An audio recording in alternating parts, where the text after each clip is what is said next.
Alright, and here on our news it says export to XRP holders. The next wave will be a tsunami based on this news from Japan. Now, imagine standing on a shoreline, watching the tide completely pull back, knowing that what is coming next isn't just another routine market cycle, but a permanent unstoppable shift in global finance. Right now, a massive transformation is quietly organizing over in East Asia, and the smartest minds in digital assets are warning that the general public is completely missing the scale of what is about to hit. We are moving entirely away from the era of pure retail speculation and entering a phase where real institutional trillions are anchoring directly onto the ledger. So as a market observer, I keep my eyes glued to where the actual regulatory ink is being dried and where the largest banking syndicates are deploying capital.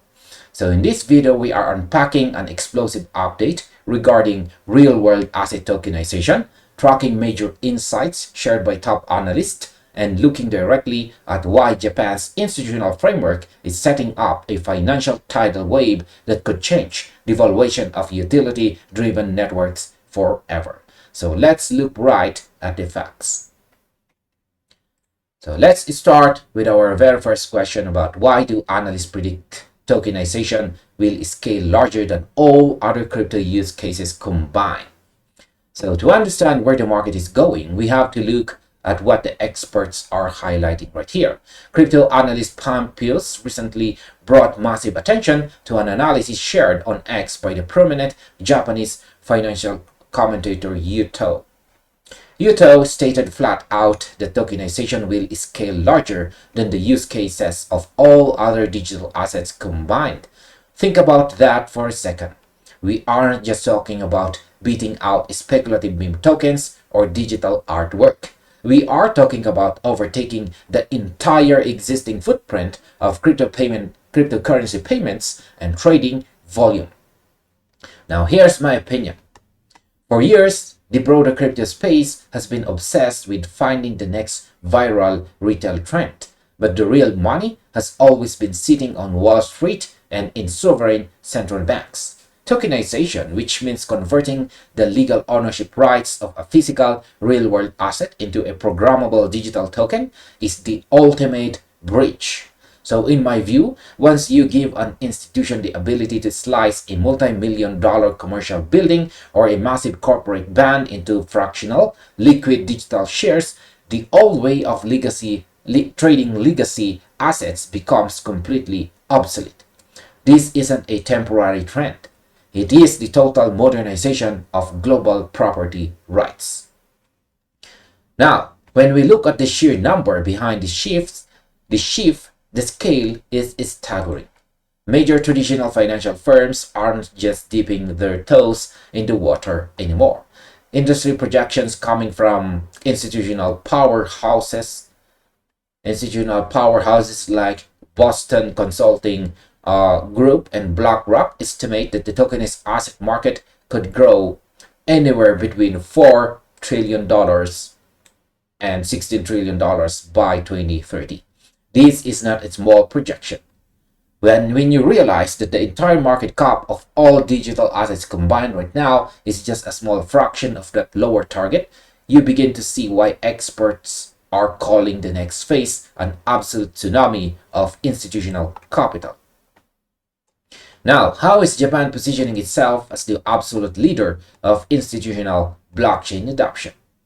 The main reason analyst Pumpius focus so heavily on Yuto's data is because of where this progress is physically taking place.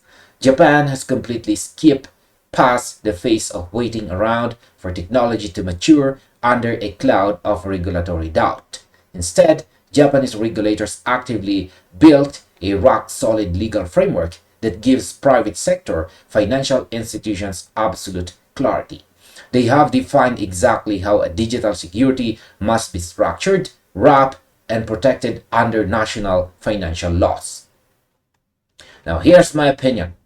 While other major economic regions are still wasting time arguing in courtrooms over definitions, Japan has given their institutions a clear green light. So my take on this is simple. institutional capital is naturally terrified of regulatory ambiguity. By establishing explicit rules under their Financial Instruments and Exchange Act, Japan has effectively created a safe haven for traditional dollar balance sheets. This is the exact blueprint that the rest of the world will be forced to copy if they want to prevent massive financial projects from fleeing to Asian jurisdictions. Because of this incredible legal certainty, Japan's largest and most powerful financial groups are no longer running small, isolated test pilots. Corporate titans like the MUFG, Nomura, and SBI are moving forward with massive, fully integrated initiatives.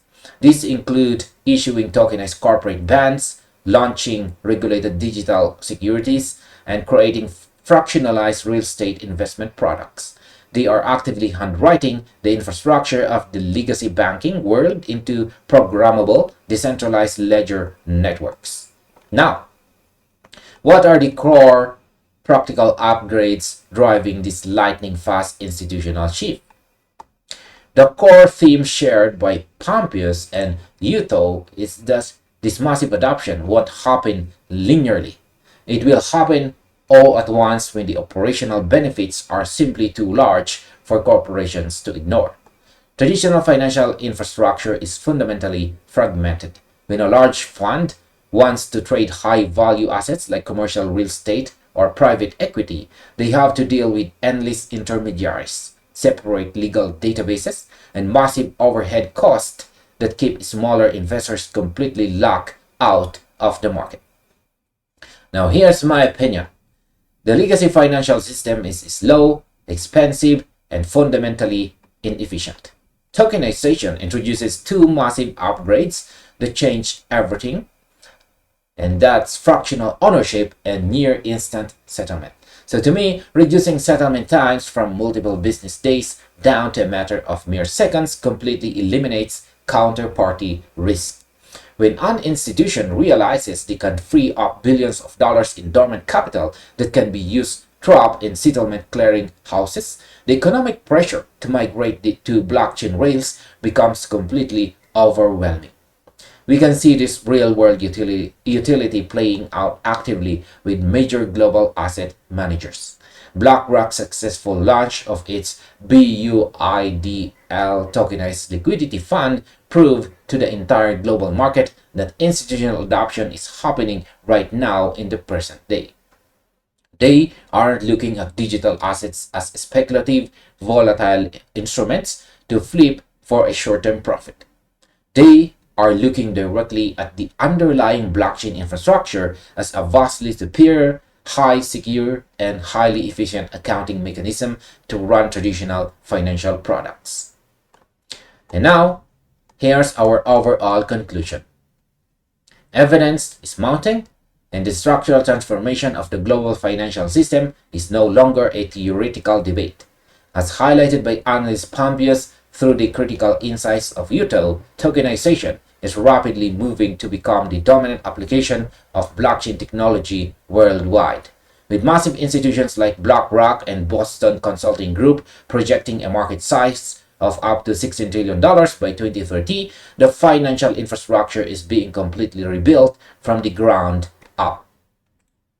Japan's proactive regulatory approach has successfully cleared the path for banking giants like MUFG, Nomura, and SBI to lead the world in deploying tokenized bonds, real estate, and digital securities. For long-term market observers, the takeaway here is very clear. The transition away from speculative retail trading toward utility-driven asset tokenization is inevitable. When this multi-trillion-dollar institutional wave fully hits the ledger, it won't be a gradual, slow climb. It will be a sudden, massive tsunami that completely rewrites the rules of global finance. So we need to stay focused on the utility, track the institutional capital flows, and keep our eyes on the infrastructure. And this finally ends our video. Thank you very much for watching, and see you on the next one, or you might just as well check this next recommended video right here.